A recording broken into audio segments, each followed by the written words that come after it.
Good morning. Today we're going to be doing a video on how you can use all of the comfort access features on your BMW. BMW has came out with so many new ways to just get into your car without actually having to use your key fob. Some of these features can be turned on and off, and some of them are a little bit tricky to use. So I'm going to go over all of those with you today and which ones you can use for iDrive 7 and which ones you can use for iDrive 6. Okay, I do want to say this right up front. Each key has its own capability of having its own settings. So if you are going to be setting up your key, make sure you have the key you're going to be using, because this will activate your profile and all of this key's preferences.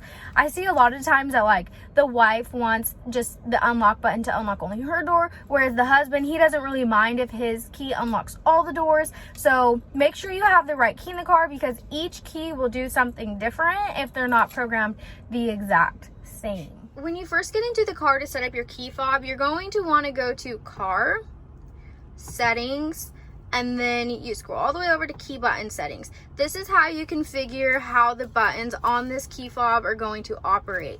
So for the unlock button, one click, do you want it to just do driver's door or all doors? BMW is defaulted to where if you do 2 clicks, it's going to do all 4 doors. So a lot of times I have my clients just set it up to just the driver's door for the first click. The second one is asking you, do you want the trunk button or the tailgate button, that one there, to open just the top tailgate or both the tailgates? Do you want that button to also unlock the driver door or both tailgates and the door? The reason that the S is there is because if I come back right here and I switch this to unlock all the doors, and then I come back right here and I choose these ones, this one or this one, if you're going to have it unlock the doors as well, it's all dependent on how you set this up.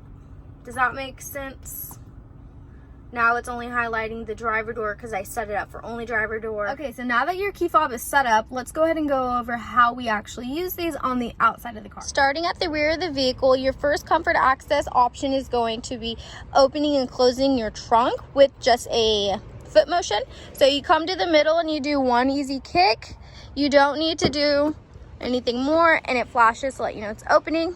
It's going to be the same thing to close it. You want to make sure you don't keep your foot under there too long. Otherwise, it's going to think that you're trying to grab stuff out and it won't close. Perfect. Without touching the key fob, I'm going to approach the driver's door and the vehicle is going to unlock itself for me. This is the unlock on approach. Now I'm going to walk away from the driver's door and the vehicle will lock for me without touching anything.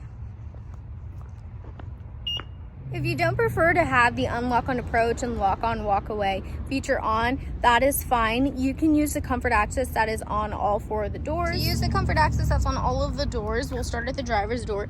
Tapping these 3 lines here is how you lock the vehicle. So you just put your hand there and the vehicle will lock. This is going to be just unlocking the driver's door. Put your hand inside, you can go top or bottom. And if you wanted to do all of the doors, you just grab at the rear and lock at the rear. Locking at the driver door does lock all of the doors, but if you do everything from the back, this does unlock all doors, and it will lock all doors as well. If the battery in the key fob dies, the vehicle will warn you on the screen in front of you, but there's actually a little key emblem on the side of the steering column here. So you really just place the key right here, and that's how you'd still start the car. But in case that happens, you're going to have to manually unlock the driver's door. So I'll teach you how to do that. To manually unlock the vehicle, you'll see that there's this little cutout on the driver's door that's not on any of the other doors, and it's just this little thing right here. All you do is you pull the handle open and then you can pop it out from the rear. And then that's the insert right there that you use to insert the manual piece of your key fob. To open that, you just press this button on the side of your key and then the whole key will pop out to unlock. And probably one of the coolest new ways you can drive the car without using your key fob is through the BMW digital key. There is a scanner on the driver's door, and then right inside of your cup holder area, you place this key, and it allows you to drive the car literally without a key fob. The BMW digital key card is used by just scanning the driver's door to unlock it. Once you're in the vehicle, you're going to place it on the pad right down here. At the end of your trip, you're going to come out of the vehicle and you're going to place it back on this part of the door, and that is how you will lock the vehicle.